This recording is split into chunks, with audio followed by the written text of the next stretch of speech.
संबंध बड़ा ही विचित्र भाव है ना? हम जीवन में आगे बढ़ते हैं अपने संबंधियों के लिए। हम परिश्रम करते हैं ताकि वो प्रसन्न रहे जिनसे हमारा संबंध है। परंतु कभी कभी ये आवश्यक हो जाता है कि जिनसे हमारा संबंध है उन्हें रोका जाए, उनके मार्ग में बाधा डाली जाए। अब आप कहेंगे कि ये कैसी बात है? जिनसे हमारा संबंध है, जिनसे प्रेम है, उनके मार्ग में बाधा क्यों? आवश्यक है। नदी की धारा में आया छोटा सा सेतु उसके प्रवाह को तीव्र कर देता है। जिनसे हम प्रेम करते हैं उनकी आलोचना आवश्यक है ताकि वो अपनी कमियों को सुधारें, अपनी शक्तियों के वेग को बढ़ाएं और सफलता प्राप्त करें। तुम भले ही अभिशापित हो और संसार के वीर योद्धाओं से कहीं अधिक श्रेष्ठ सिद्ध होगे। तुम मृत्युंजय कर्ण बनोगे, मृत्युंजय कर्ण बनोगे।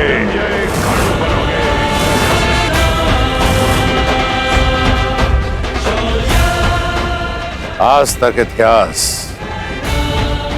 मनुष्य को मिले वरदान को स्मरण करते आया, परंतु तुम्हारा श्राप वरदान से कहीं अधिक स्मरणीय रहेगा इतिहास में। जो महायुद्ध होगा उसमें तुम्हारा श्राप सबसे अधिक स्मरणीय रहेगा। मनुष्य वरदान पाकर भी विजय पथ की ओर नहीं बढ़ पाते, परंतु तुम अभिशप्त होकर भी निर्भय विजय पथ पर आगे बढ़ोगे कर्ण।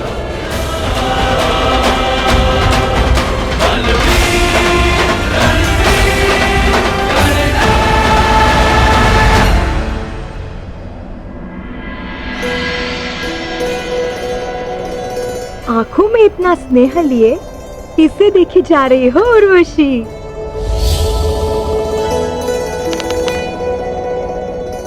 उस वीर को क्या तेज है उसके मुख पर, और बाजुओं में कितना बल। ये कौन से देवता है? ये देवता नहीं, ये देवराज इंद्र के पुत्र है, अर्जुन। अर्जुन?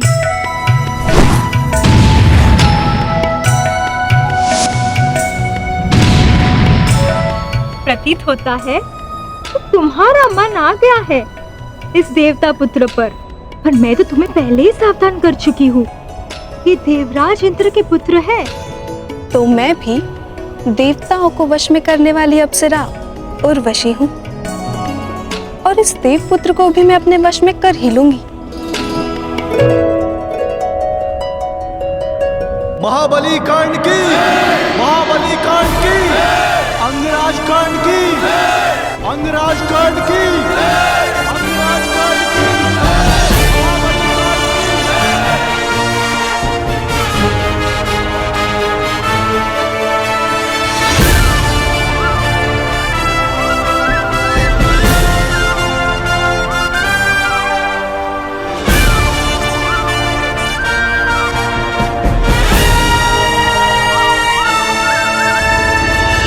पिता महाराज, हस्तिनापुर ने आज दिग्विजय प्राप्त कर ली है,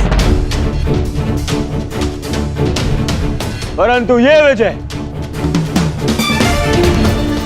मेरे मित्र अंगराज कर्ण की है। इसके दृढ़ निश्चय, इसके बाहुबल और इसके बाणों की धार ने हस्तिनापुर को आर्यव्रत का सर्वश्रेष्ठ साम्राज्य बना दिया है। मुझे ये बात कहने में कोई संदेह नहीं कि जिस प्रकार हस्तिनापुर पितामह भीष्म का सम्मान करता है, आज उसी प्रकार मैं दुर्योधन अपने मित्र कर्ण का सम्मान करता हूं।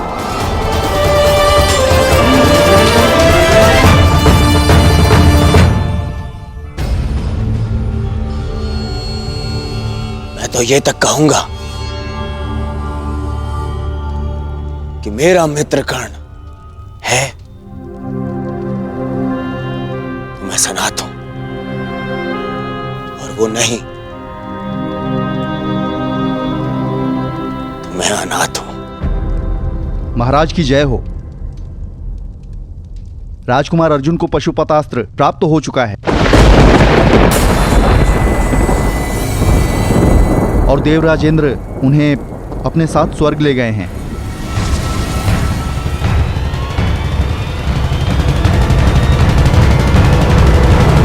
जो शक्ति तुमने इस दिग्विजय से प्राप्त की है पुत्र, उसका तोड़ केवल एक पशुपतास्त्र में मिल गया है अर्जुन को। अब यदि युद्ध हुआ तो बहुत भयंकर होगा। पांडव अपना प्रतिशोध लेंगे पुत्र, पांडव अपना प्रतिशोध लेंगे। तो हम क्या युद्ध से भयभीत हैं पिताश्री? नहीं, मैं युद्ध से भयभीत नहीं हूं पुत्र। मैं उन प्रतिज्ञा से भयभीत हूं जो उन पांडवों ने ली है। मैं देख नहीं सकता पुत्र, परंतु 12 वर्षों से हर रात्रि मेरे स्वप्न में मुझे द्रौपदी का वो श्राप सुनाई देता है। ऐसा प्रतीत होता है कि जैसे वो अग्निसूता अपने दोनों हाथों में अग्नि लिए हस्तिनापुर की ओर बढ़ रही है पुत्र। वो किसी भी क्षण हम सबको भस्म कर देगी, भस्म कर देगी। हमारे पास भारत की सबसे बड़ी सेना है। ये भयभीत होने का समय नहीं है। तो ये उत्सव मनाने का भी समय नहीं है पुत्र। मैं ये युद्ध होने नहीं दे सकता। पांडवों का वनवास समाप्त होने वाला है पुत्र। कुछ करो, गुप्तचर भेजो, यदि आवश्यकता पड़े तो स्वयं जाओ, परंतु उन पांडवों का अज्ञातवास प्रारंभ होते ही उन्हें पकड़कर वनवास भेज दो। हस्तिनापुर और मेरे पुत्रों की सुरक्षा के लिए उन पांडवों का सदा के लिए वनवासी हो जाना ही अधिक श्रेयस्कर है पुत्र। महाराज अब व्यर्थ में भयभीत हो रहे हैं। हमारे पास विशाल सेना है। भारत के सभी महारथी या तो हमारे मित्र हैं या हमारे अधीन। हमारे पास योग्यता है, इतना बल है, फिर क्यों ना करें युद्ध? क्यों न संसार को सिद्ध कर दे कि हस्तिनापुर ने पांडवों का राज्य बल से जीता है, युद्ध के छल से नहीं। माना सभी महारथी तुम्हारे अधीन है कर्ण, परंतु मैं भाग्य को भी अपने पुत्र के अधीन होते देखना चाहता हूं। मैं भाग्य को कोई अवसर नहीं देना चाहता और ना ही उन पांडवों को।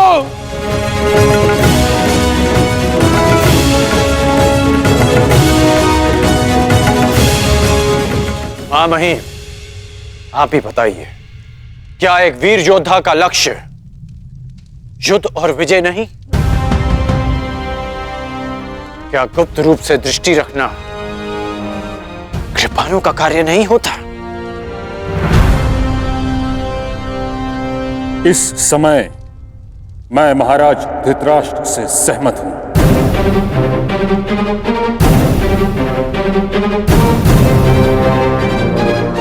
हमें शीघ्र ही पांडवों का पता लगाकर उन्हें पुनः वनवास पर भेज देना चाहिए।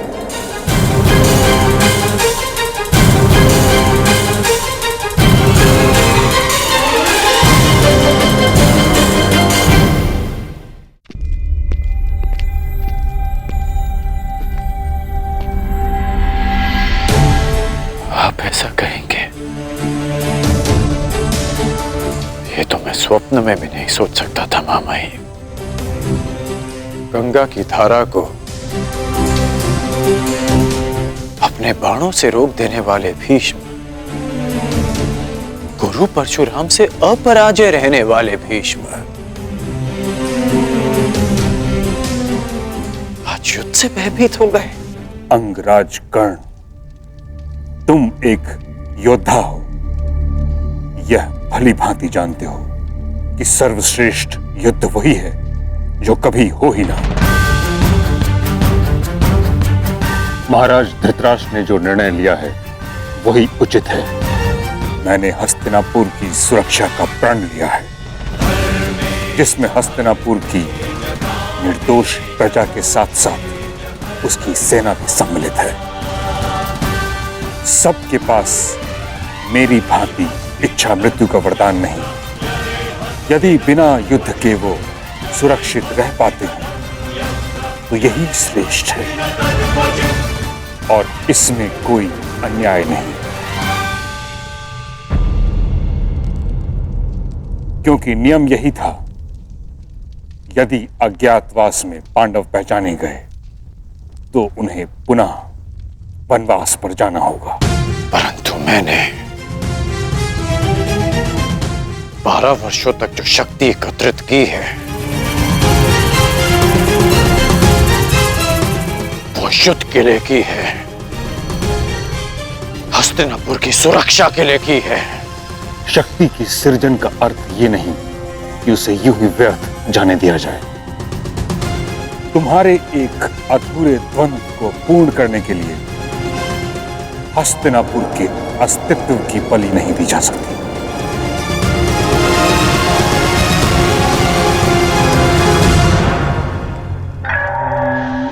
शांत महाबली कर्ण, शांत हो जाइए महामहिम। महाराज, यदि आपकी आज्ञा हो तो मैं कुछ कहूं? आज्ञा है। महाराज, मुझे लगता है कि अंगराज कर्ण का मत तर्क संगत है।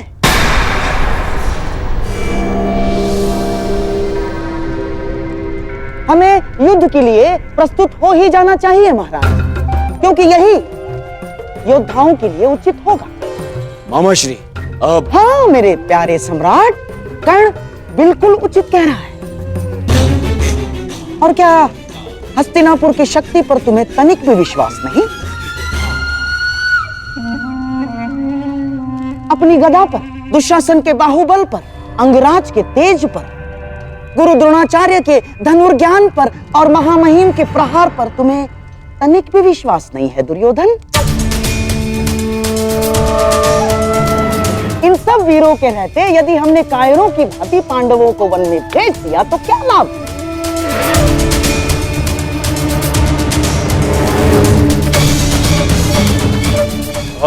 मेरी बात समझो मेरे प्यारे सम्राट। कर्ण उचित कह रहा है।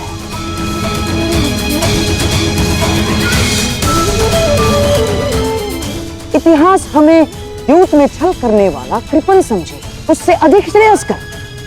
इतिहास हमें युद्ध में वीर गति प्राप्त करने वाला वीर समझे।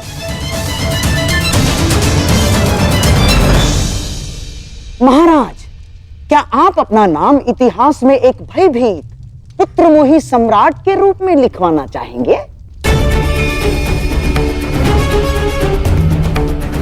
बारह वर्ष महाराज, 12 वर्ष मैंने कर्ण के समक्ष रहकर बिताए हैं और 12 वर्ष मेरे सम्राट दुर्योधन ने कर्ण के साथ मिलकर जो पराक्रम किए हैं, जो तपस्या की है, उसे हम यूं ही व्यर्थ जाने देंगे महाराज? ना,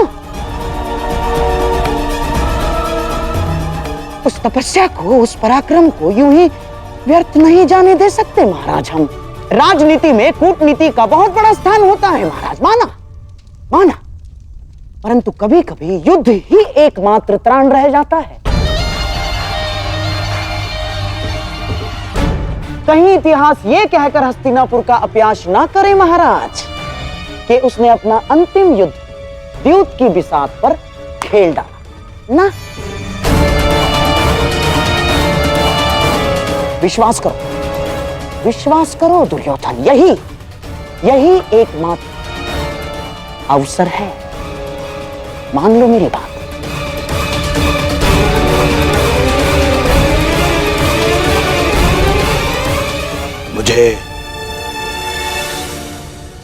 मुझे स्वीकार है।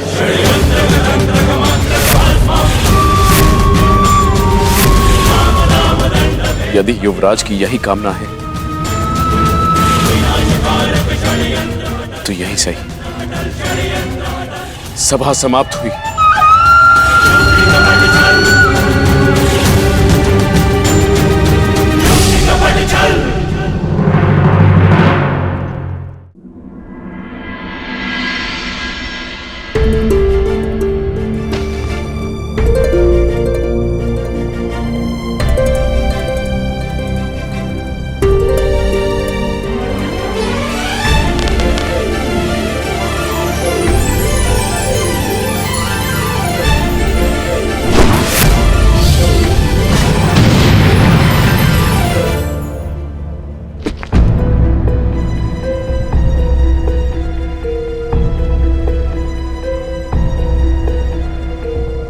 मेरा तुनीर कहाँ गया?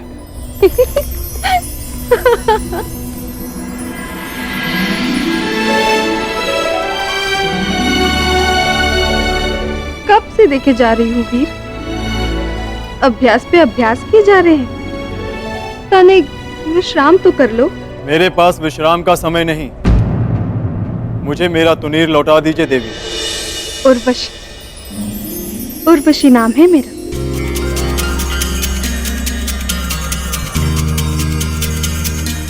देवलोक की प्रधान अप्सरा हूं मैं। हम स्वर्ग भ्रमण पर जा रहे हैं, आप भी चलिए। क्षमा चाहता हूं देवी, मैं यहाँ स्वर्ग भ्रमण के लिए नहीं आया। मैं यहाँ इसलिए आया क्योंकि मुझे कुछ पापियों को नरक का मार्ग दिखाना है। शीघ्र अपना अभ्यास समाप्त करके मुझे अपने भ्राताओं के पास जाना है। जो दूर है उसकी इतनी चिंता, और जो समीप है उसका प्रेम और अभिवादन स्वीकार ही नहीं रहे हो। मैं तुम पर मोहित हूँ वीर, मुझे प्रेम दान करो, मेरे मन की अग्नि को शांत करो। क्षमा कीजिए देवी, मैंने 13 वर्ष का ब्रह्मचर्य व्रत लिया है। प्रणीपा।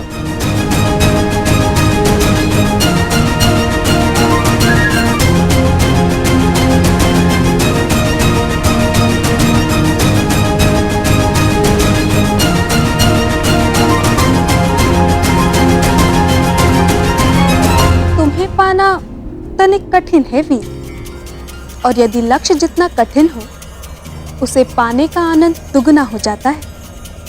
आपको अपना ब्रह्मचर्य व्रत तोड़ना ही होगा।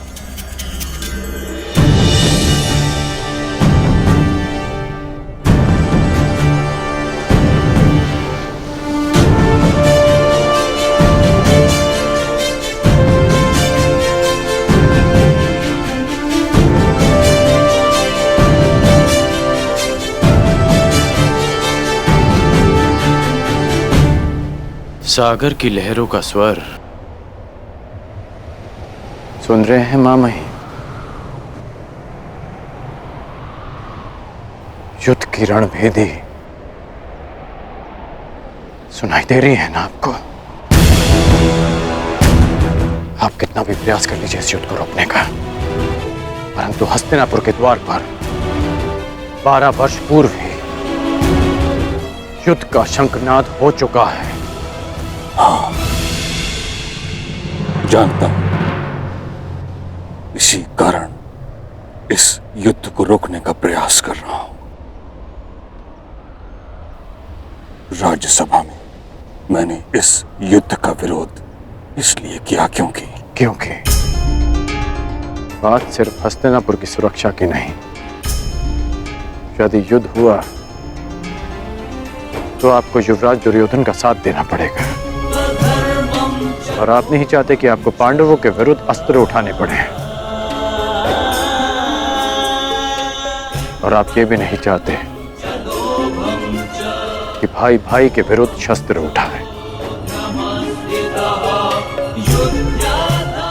हाँ, मैं नहीं चाहता कि भाई भाई पर शस्त्र उठाए,